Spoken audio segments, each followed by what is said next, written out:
Welcome back to another edition of Talk So Real with Matt Sonzala. I am Matt Sonzala, and this is the podcast where we're talking to lots of folks from right here in Austin, Texas about their journey within Austin hip hop.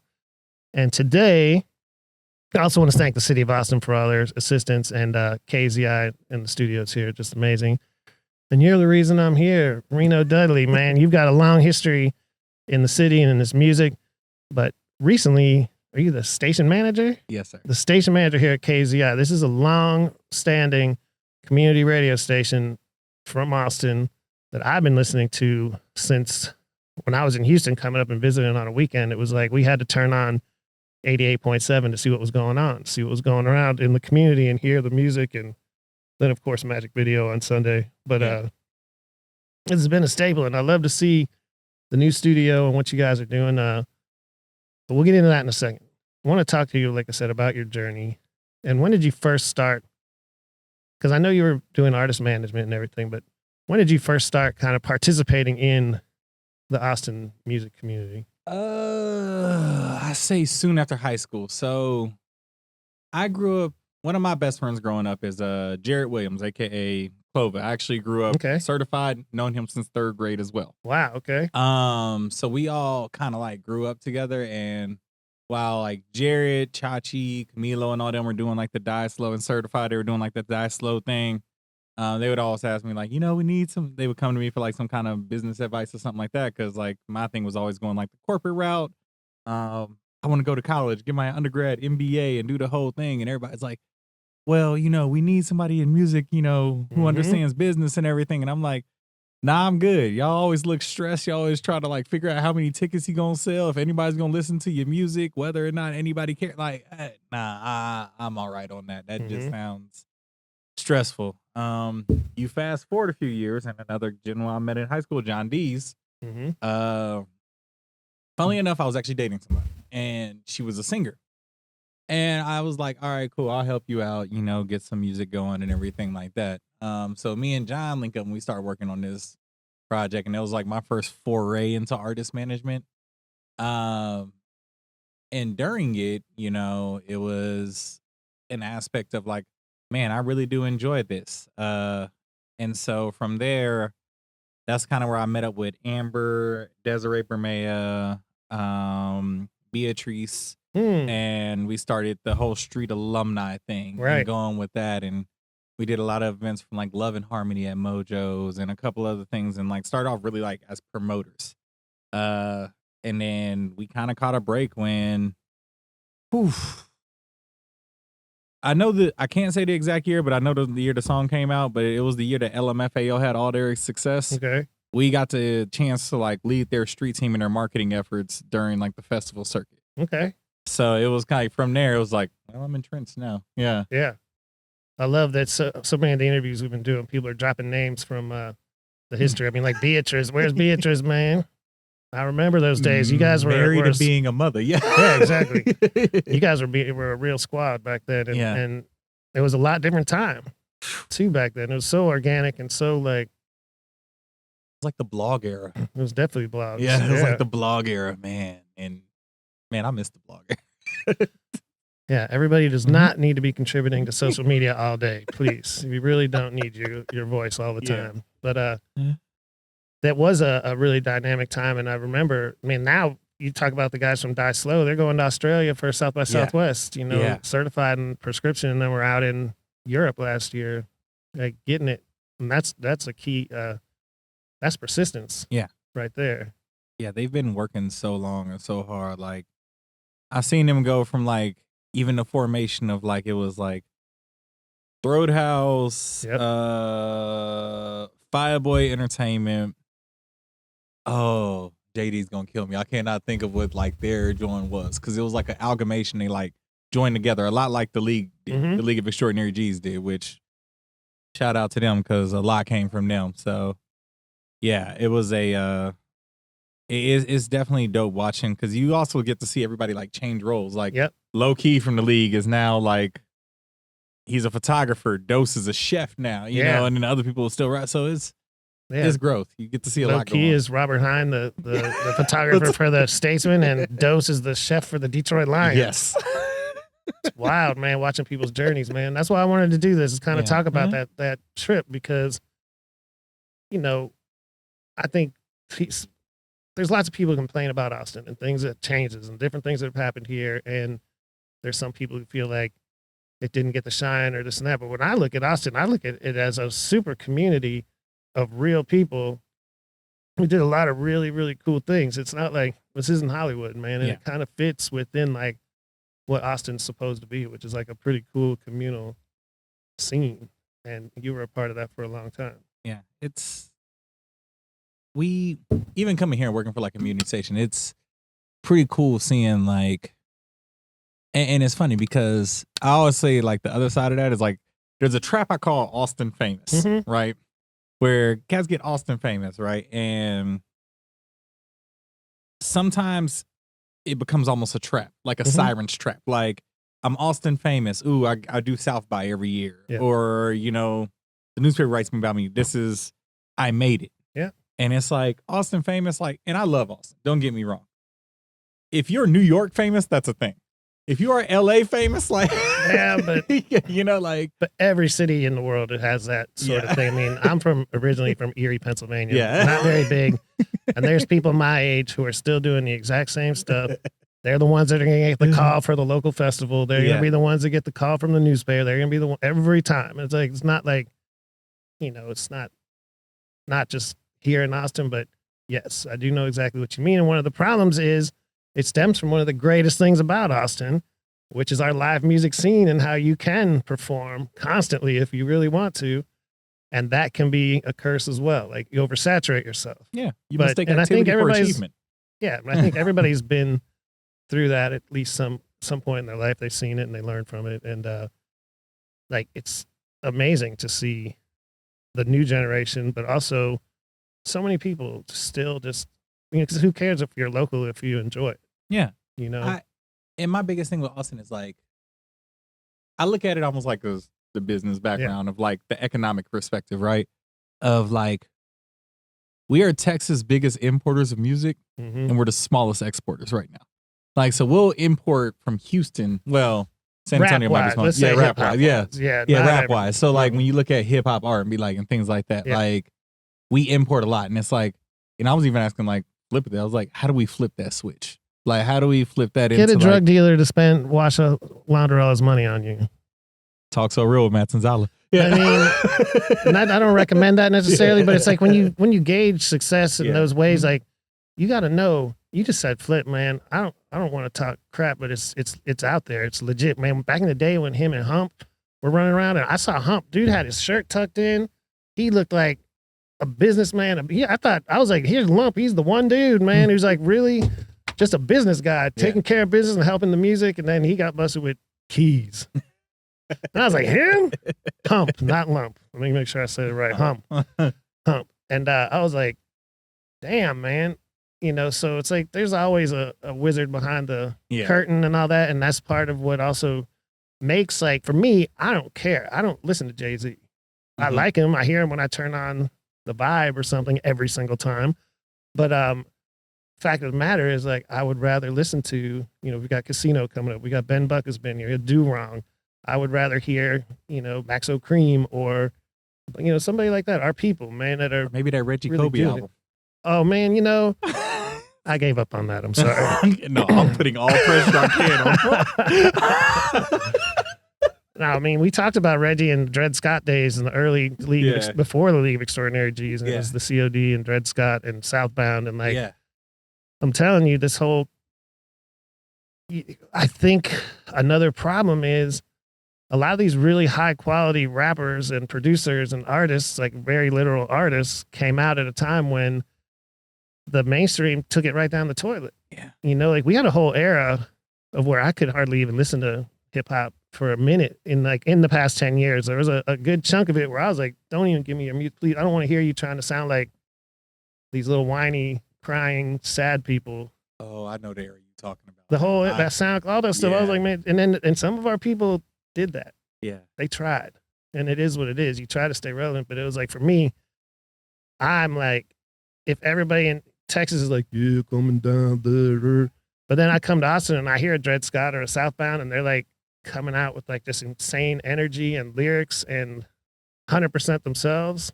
That's what I'm gonna keep going back to. I listen to Screw Tapes. I listen to those are all my legends and heroes too. But Austin has had a legacy of quality. Like I could say Reggie had a song. It was Dred Scott actually. They had a song called the $4 Blues. Mm-hmm. Oh man, that's still one of my favorite songs of all time. Yeah. Like, you know, and it's just like, it's I think like I wouldn't say frustration. It's like the same thing you were saying. It's like maybe we haven't gotten that shine or anything like that. Mhm. Maybe we missed out on the having that kind of Austin run like Houston had its run in 05, 06, somewhere like that. Right. Or, you know, and I've always said, I always felt like Austin, we have all the talent. Mm-hmm. The infrastructure sometimes is lacking behind it on like the urban music side, where Sure. on the other side, you have all the labels. You have the 9 Miles, the Space Flights and things like that, you know, who have the resources to do like some different things for amazing artists like, you know, even one of my former clients, Jake Lloyd and, you know, DZ as they have their project, you know, and it's like, okay, I always joke around that Austin reminds me of Atlanta before LaFace got White Atlanta. there. That's what I think the lead White came Atlanta. up with that at one Yeah. point when we were out at A3C. I think that came from. I remember that. Yeah. I mean, it's a reality, man. Yeah. It's like, and this city was heavily segregated, man, and having a black community radio station like KZI was so important. Yes. Like, I'm not kidding, man, because I came up at KPFT in Houston. I know the importance of community radio. You know, like a place that's not commercial, and you're not telling everybody what to do. You're letting the community come in and talk directly to their peers, man. It's just like, that's so amazing. It's been for many years. I mean, yeah, and we have like 2 responsibilities, right? Because Austin is also one of the few markets that's our size that does not have an urban AC radio station. Which they tried and did it really wrong every time, except for Hot 93 for like a year and a half. Yeah, if you want to keep it real. And it really blows people's minds when they like come here. So we almost become like that de facto urban AC radio station at the same time as serving like the community. It's better, and it is because it also allows us like. I'm not stuck to a playlist of 10 songs that I have to force down people's throat or anything like that. Like, you know, we get to open it up to like the artists that you mentioned or a lot of the newer artists. I was actually hanging out with Jay Soldier last week at his he had a pre-roll community event, and like there's so much of like Slab. Man, yeah. I should have went that to next generation of artists is yo. No, that's coming back. Yeah, there's Rapping some people. is coming back. It's good. It's good. I'd like to say like what you said about the labels on the like the rock side or whatever. Like there's a lot of bands that are legendary in Austin, but they're not, you know, the biggest thing in the world, but they have a career and they can go out on the road and they can go, they can live, you know what I mean? And I think that's kind of cool. Like, and with radio, commercial AC, it doesn't exist anywhere anymore. They're all exactly the same and owned by the same people playing the same thing. Like whatever these hits are, you know, it's not 1992 anymore. Yeah. When you went to Memphis, you heard Memphis or a variation of something that you weren't hearing just in Houston or even in Dallas or Atlanta or, you know, Chicago. You would hear, you know, you'd turn on a radio, like a urban radio station in Chicago and late at night and hear house music, which is where it's from. That is urban music in Chicago. Exactly. It is. No, I'm saying. So it's like, but nowadays, is it like that? Probably not, because it's all like formatted into one little box by corporations. And top 40. We're really blessed to have, you know, KZI Co-op, KVRX, KUTX. I mean, like independent human being run radio stations. That's 4. Yeah. It's amazing. In a city this size. Most big cities don't have that. You know? Some do, but not for the they most do, part. but not as on a scale like we have. So it's a really beautiful thing. What are your goals here at KZI, man? What's you came in, it seems like breathe the real breath of fresh air here, man. Like, and it seems like the people I know in the community are very happy to see you here in this position. Just building the energy and like helping to keep us dynamic going into the next generation. So even like sitting here in the podcast studio, where that's an aspect that we want to get going and have a podcast network where, you know, we have what's going over the airwaves and also, you know, what we are able to create content wise here. Because in today's industry, content is king. Yeah. A lot of the radio stations out there, their radio shows are literally just filming sessions for the podcast. Like they actually release everything else later on. So is doing that. And then also like we have plans in the future to build like a recording studio in here so that we have area artists can come in and like lay down their tracks, you know, record their music and everything like that, where it's much more affordable. And like we already have sound treated rooms, kind of like this one. And just also getting us to a point where, you know, we got into the NACC charts because we wanted to be able to like to chart our own artists and like give them that, you know, recognition of like, hey, you're number 22 in America right now. And luckily, like, we kind of have a weight on that chart that like urban songs that come through us kind of like they start to chart higher because of the fact that there's so few people in the system that kind of like have our genres of music. So it's the part of like you want to grow KAZI, but you also like it's the rising tide lifts all boats type thing. Where how do we break our own artists? How do we have those songs that people are calling in to us saying, "Man, what was that? Like, who was that? Man, that's Casino." Like he was in the middle of a mix, and I've even told my DJ, I was like, "Cool, let's do local mix, but let's also like let's mix them in like in places they fit with like just stuff people are used to." So you might hear an Alesia Lani in between like an Erykah Badu and a Solange or something like that, where you might hear along the way in the middle of it. And it was like, oh, what was that song? And I was like, oh, that's Alesia Lani. So that we have people calling in, starting to ask about those local artists, adding them into their playlists and everything like that. And then on the community side, or on the education side, it's also becoming more diverse in the things that, you know, we're offering to the community. Part of the reason why the program refresh was like, okay, cool. We aren't even serving like the Black gaming community right now.